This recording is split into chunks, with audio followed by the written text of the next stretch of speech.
Welcome back to the channel. It is Saturday, August 17th. We got another WNBA video to go over with you guys today. We got 3 games to break down and analyze. So we'll go over each of those games. I'll talk about which way that I'm leaning as far as the points on the spread. We'll also talk about any player props that I have found for these games that I'm liking. And then any plays that I put in officially myself, I will list down below in the pinned comments. Make sure you check back in. That way you can see if you'd like to ride along with me. And before we dive into these games, let's recap our picks from yesterday. We ended up taking Aaliyah Boston over 16.5 points, put a quarter unit on this one, and we do not cash. She comes in at 14 points. Took the Fever laying 3, put a half unit on it. We do hit. Took the Storm in the first half, laying 3.5 points, and put a quarter unit on that one, and we do hit. Took Ryan Howard under 15.5 points, quarter unit.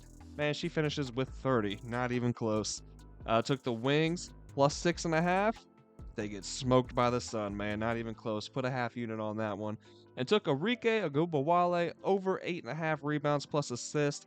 She comes in under this number. I think she finishes with 5 total. Not really close, man. So half unit on that one as well. A 2-4 night. 3-7 since the return from the break. Man, we were on a nice little run there on those last 3 Olympic Games. Starting off a little cold here in the WNBA, but we are going to bounce back. We're going to look to do it tonight, man. We got the Minnesota, this afternoon, actually. A lot of afternoon games. This first one's coming on at 2 o'clock. The Minnesota Lynx and the Washington Mystics. So let's dive into it, man. The Lynx are 6.5 point favorites. We have an over-under of 155.5 in this one. Now, these two just met on Thursday in Minnesota in what resulted in an 11-point Minnesota victory in a low-scoring affair, 79-68. The Lynx are on the road here and again in Vegas after this one. But they get a nice 3-day break in between action for those. The Mystics are back home here for the first of 3 straight. No injuries to report from Minnesota, while Washington will be without D.D. Richards again, and Shakira Austin is listed as a game-time decision, but she is expected to play. So we just broke this game down a couple days ago, like I said, so we're not going to dive super deep into this one again. Neither team shot the ball particularly well in Thursday's matchup. Washington went 38% from the field and only 28% from deep. Minnesota shot 40% from the field, only 31% from 3. Minnesota held the slight edge on the boards and the turnover battle as well. Now with sports betting, we tend to talk a lot about trends, right? And we see these trends last for a bit, then they drop off typically, right? Well, one thing that was a given before the break and remained true coming out of the break in this last game, it's Washington. They consistently play better in the first half as opposed to the second half. Fourth quarter specifically have been their kryptonite. For whatever reason, they can't seem to just put it together for a full 40 minutes consistently. They held a 2-point lead at the half in this one. They were tied after 3, and then they fell apart in the fourth. They lost by 11 in that quarter alone, then lost by 11 in that game, man. They only put 10 points up in that period. The Mystics are now 6-20 on the year, 16-9-1 to the number, 8-4 to the number at home. The Lynx are now 18-8 on the year. They are 15-10-1 against the spread, and on the road they are 7-4 to the number. We talked about how good these two were from the perimeter the other day, but one thing I failed to mention, and my apologies for this, but Minnesota is also pretty damn good at defending the 3. We talked about how good both of these teams are at shooting the 3. Minnesota is good at defending the 3 as well. They give up the second fewest makes, the lowest shooting percentage from deep by the opposition. Washington turns the ball over at the 3rd highest rate as well. Minnesota leads the W in points scored off of turnovers. So full game, it's hard to look any way but Minnesota, but me personally, I'm more interested in playing this one in the first half, riding the trends and catching the points with the Mystics. These two, they've met twice on the year now, both times in Minnesota, and both times the Mystics covered this number, leading by 2 in that last game like we just discussed, and then tied at the break going back to their meeting in July. Over their last 20 games, the Mystics are hitting at this number at the half 80% of the time, while the Lynx have failed to cover this 3.5 point halftime spread in 65% of their last 20 games. For the total, I'll lean under again, but I'm hesitant to run it back, man. Once we get into like the mid 150s and lowers, it's always kind of a sweat, right? For an under anyways. I'm not sure I want to push my luck here again, personally. My luck hasn't been the best these last couple of days, right? So I don't know if I want to push it here. But all in all, as far as the full game, if I had to choose, I would lean under. One thing I do like here, though, that I would probably take a look at in regards to the under would be that first half combo. You can find this on DraftKings, a first half combo of the Mystics plus 4.5 and the total under 79.5, and you can get that at plus 220 odds. I like that one, man. I like that a lot. That might be the route to go if I was going to look at anything total-wise here.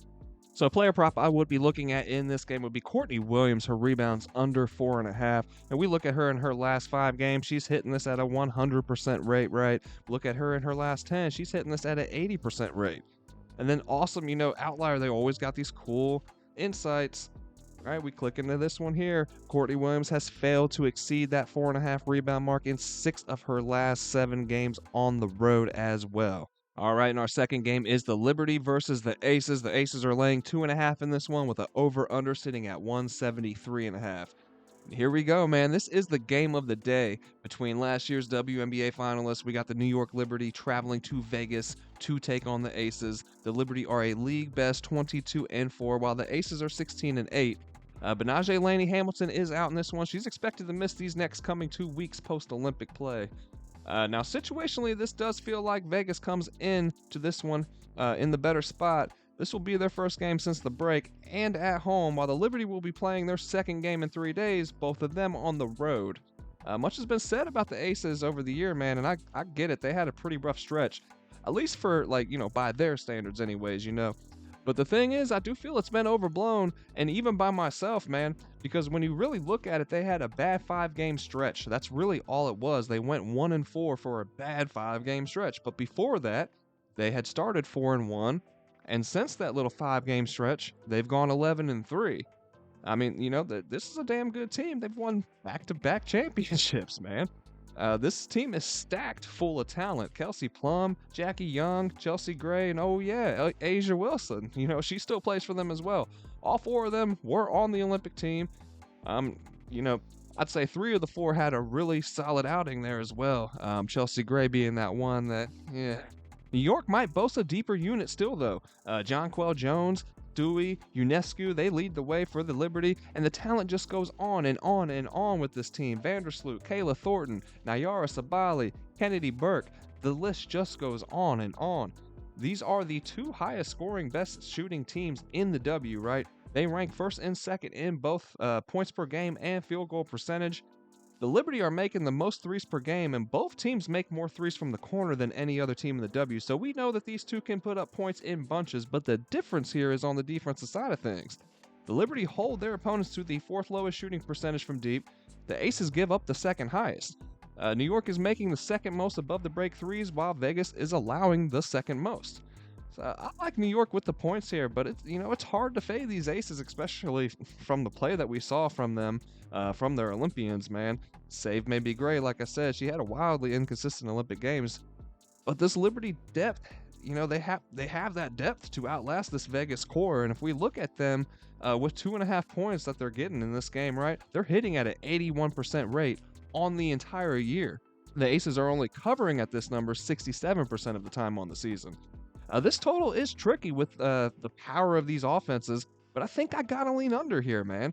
I think New York looks to slow this pace down and make Vegas beat them in the half court. The Liberty have hit the under 81% of the time on the year as well, and then on the road, 92% of the time.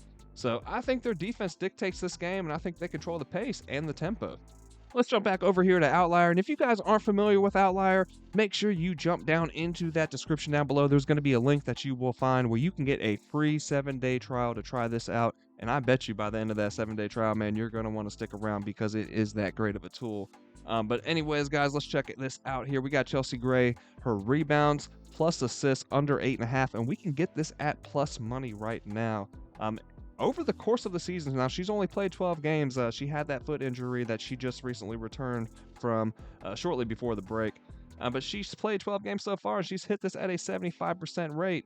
A lot of green down there, man. If we look at her over her last 10 games, 80%. Over her last 5, she has hit 100% of the time. And then against top 5 defenses, man, she's only averaging 6.4 rebounds and assists per game in those 5 games, also hitting at a 100% hit rate.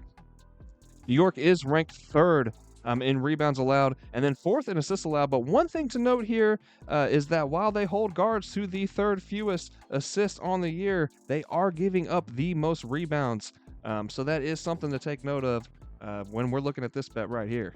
And then our last game on the afternoon is going to be the Chicago Sky and the Los Angeles Sparks. Now the Sky are laying 1.5 currently, with an over/under sitting at 160.5.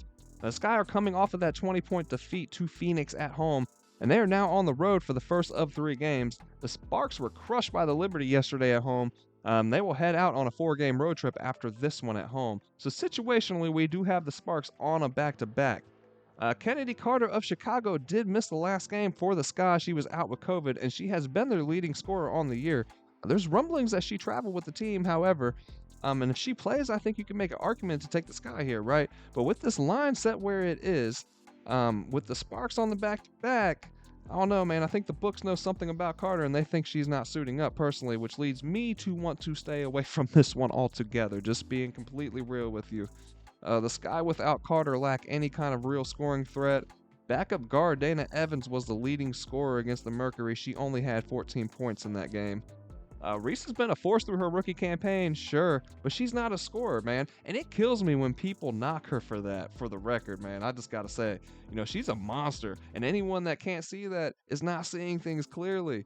To come in and dominate on the glass the way that she has, on the defensive end as well at times, man, she's been incredible, man. This is her rookie season. But off track there. Back to the point of the Sky just lack the offensive punch without Carter. So this isn't a game I'm looking to play because I can make an argument for either side, really. And if I had to choose, I'd lean Chicago, especially after that double-digit loss to Phoenix the other day, and a day off in between to sit and fester on that. But without knowing if Carter is in or out, I don't think I pull the trigger here on this one. And for the total, I'd lean over. In each of their last 10, the Sparks have hit over this total at home at a 70% rate, while the Sky have hit at a 70% rate on the road. In their last 10, home or away, the Sky are hitting at a 50% rate, but the Sparks, 90% rate. So I would definitely look over if I was going to play anything on a total for this one.